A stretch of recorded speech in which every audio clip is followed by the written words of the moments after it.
Assalamualaikum warahmatullahi wabarakatuh. Hamdan salatan wa salaman ala sayyidil mursalin wa ala alihi wa sahbihi ajma'in. Qala rabbi shrah li sadri wa yassir li amri wa hlul 'uqdatam min lisani yafqahu qawli. Amma ba'd. Para pecinta Al-Qur'an, juga adik-adik mahasiswa-mahasiswi atau mahasantri, wabil khusus Ma'had Al-Jami'ah YAIN Jember. Pada pertemuan kali ini kita akan membahas kelanjutan dari pertemuan sebelumnya, yaitu tentang sifatul huruf. Yang kemarin sempat kita bahas tentang isti'la, sudah sampai di isti'la bagian yang ke-6. Sekarang kita akan lanjutkan bagian yang ke-7. Isti'la naik terangkat, maka istifal sekarang yang 7 turun ke bawah. Ya, mesti. Maksudnya memang turunnya memang ke bawah ya, tidak ada turun ke atas ya. Memang turun ke bawah. Baik. Maksudnya adalah ketika mengucapkan huruf, lidah turun ke dasar mulut. Huruf-hurufnya adalah semua huruf selain huruf isti'la. Kalau huruf isti'la khussadawtinqil, semua naik ke atas, maka selain itu, apa huruf selain itu? Seperti halnya a, itu lidah kita ke bawah. Ba, ta, ja, itu lidah kita ke bawah. Dan itulah sifatul huruf dari istifal.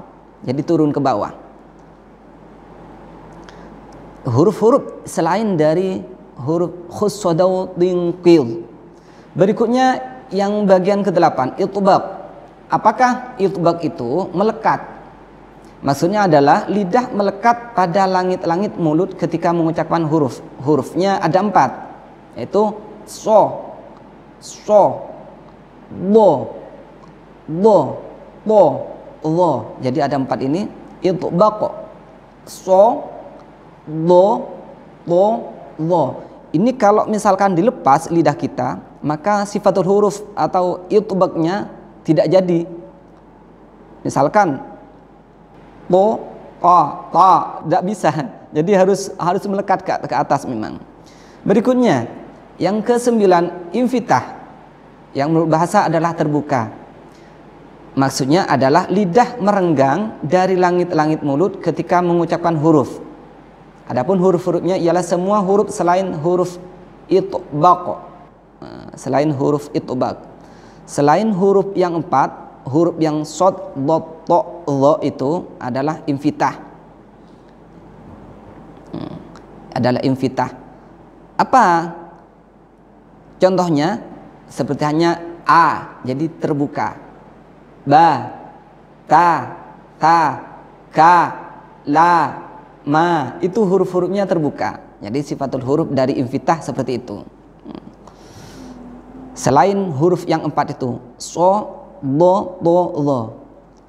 Yang bagian 10 adalah idlaq, yang berlawanan dengan ismat.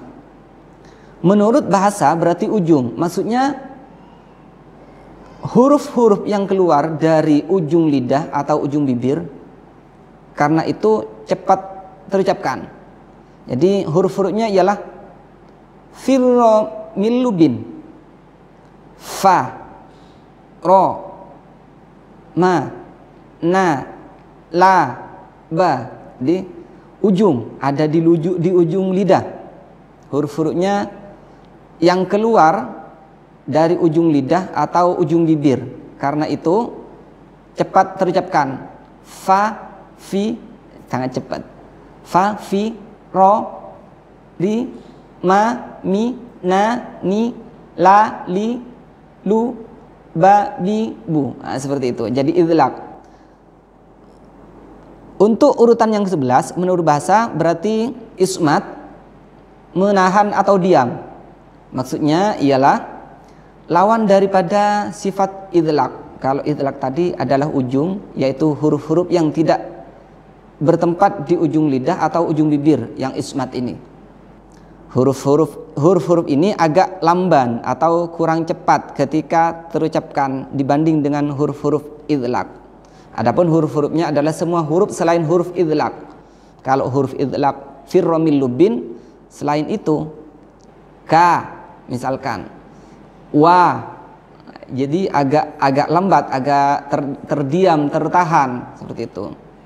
Atau kho, ja misalkan, jadi tertahan. Oke, berikutnya bagian ke-12 termasuk sifat huruf yang tidak berlawanan. Kalau yang tadi banyak yang berlawanan. 12 adalah sofir. Menurut bahasa yang ini berarti siul atau seruit. Huruf-hurufnya mempunyai suara seruit bagaikan siul burung, belalang misalkan. Jadi apa saja? So, za, sa. Huruf-hurufnya 3 itu. So, za, sa. Jadi walaupun za itu bersiul, itu memang sifatnya sofir, terus tidak bisa dikatakan huruf hamas. Lain halnya dengan sa. Ini so, za, sa, so, si, su, bas, za, zi, zu, baz, sa, si, su, baz. Oke, itu namanya sofir, bersiul. Berikutnya qalqalah. Qalqalah yang kita kenal dengan artinya goncang, atau huruf ini apabila diucapkan terjadi goncangan pada makhrajnya sehingga terdengar pantulan suara yang kuat.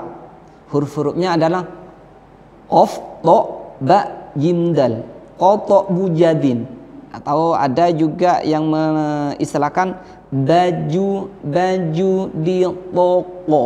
Nah, seperti itu. Itu huruf qalqalah. Jadi ada 5 mantul ketika dilafalkan disukunkan.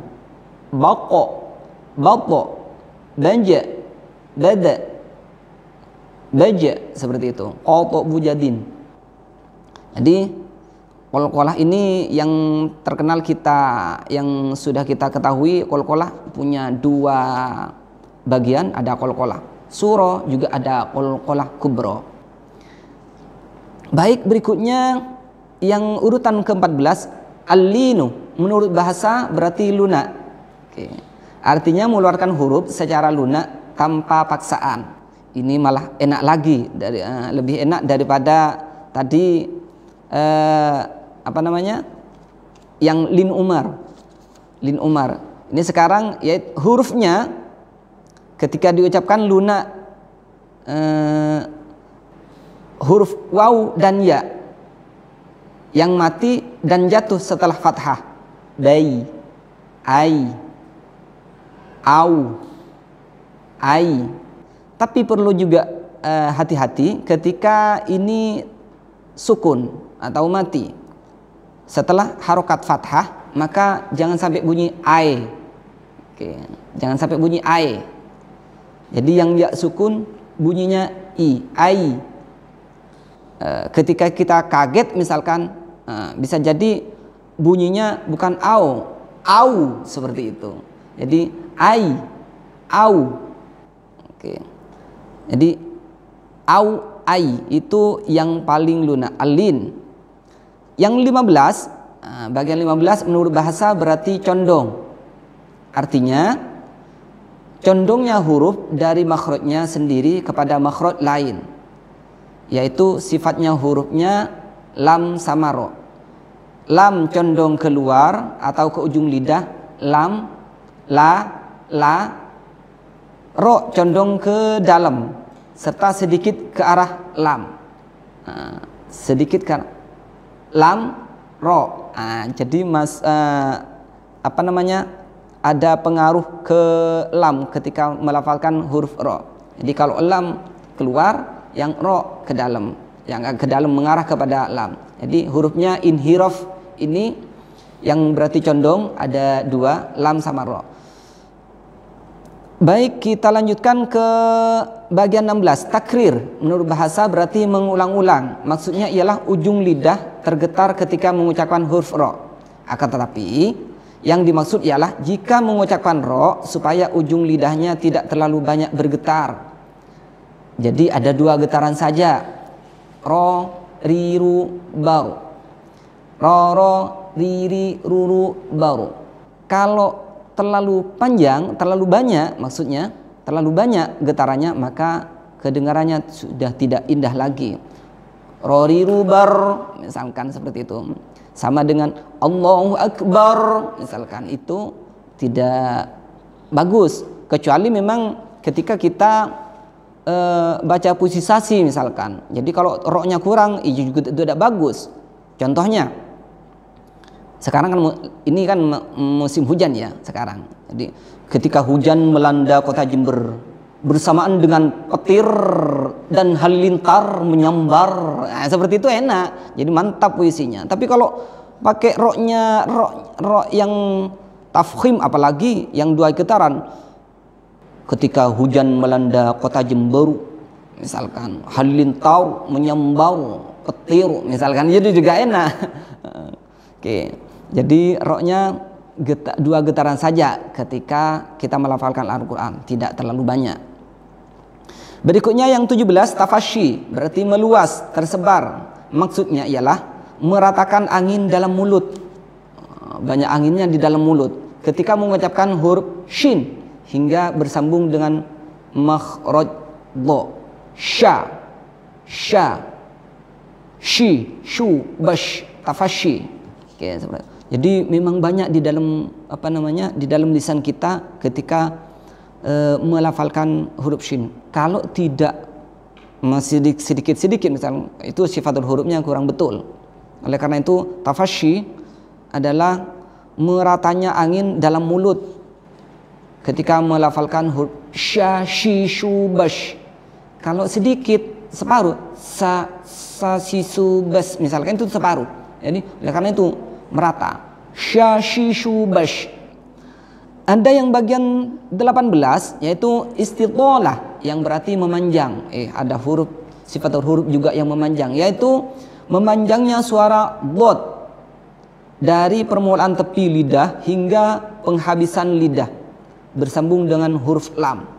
Jadi memanjang yang ini istitalah. Jadi bukan hanya contohnya do, bukan do, bukan seperti itu. Akan tapi do, tapi bukan pas bunyinya Allah, bukan seperti itu tuh ya. Jadi kayak khalayak kita sering kita mau beli-beli misalkan, yang kalau ada istilah kita juga kadang sering seperti ini, beli aminya, seperti itu. Jadi bukan seperti itu. Jadi bukan Allah, bukan. Tapi lo memang sudah posisi memanjang. Jadi mulai dari digusi atak kiri, bisa jadi dari belakang sampai ke depan, kanan juga bisa. Jadi lo. Berikutnya yang 19, yang terakhir dari sifatul huruf adalah hunnah, berarti dengung. Yang enak dalam dengungnya dalam hidung. Jadi dengung. Tersusun dalam mim dan nun, baik hidup maupun mati. Yang idhar, ikhfa atau idgham, gunnah adalah sifat yang tetap bagi kedua huruf ini, hanya saja waktu tasydid lebih kuat dari waktu idgham. Waktu idgham lebih kuat daripada waktu sukun, sedangkan waktu sukun lebih kuat dari waktu hidup. Jadi gunnah ada 2. Oke. Yang ke hidung, amma, mimma. Tapi kalau terlalu panjang, terlalu banyak dengungnya dihitung, hidungnya jadi semakin bagaimana seperti itu. Jadi potongannya jadi terlalu banyak, pokoknya masuk ke hidung saja. Mimma, seperti itu juga gak enak. Oleh karena itu apa-apa yang terlalu banyak yang berlebih-lebihan juga gak enak. Inna jahannama, jadi bukan inna jadi jadi mingkem nanti, padahal mestinya tidak mingkem. Inna jahannama. Oke. Kalau ke hidung semua jadi mingkem. Jadi itu gunnah, ada dua hurufnya, mim sukun dan nun sukun. Oke. Mungkin itu saja yang dapat kita sampaikan. Alhamdulillah kita telah selesai membahas tentang sifatul huruf yang terbagi dalam 19 bagian ini. Mudah-mudahan dapat kita amalkan dan kita aplikasikan ketika kita melafalkan Al-Quran.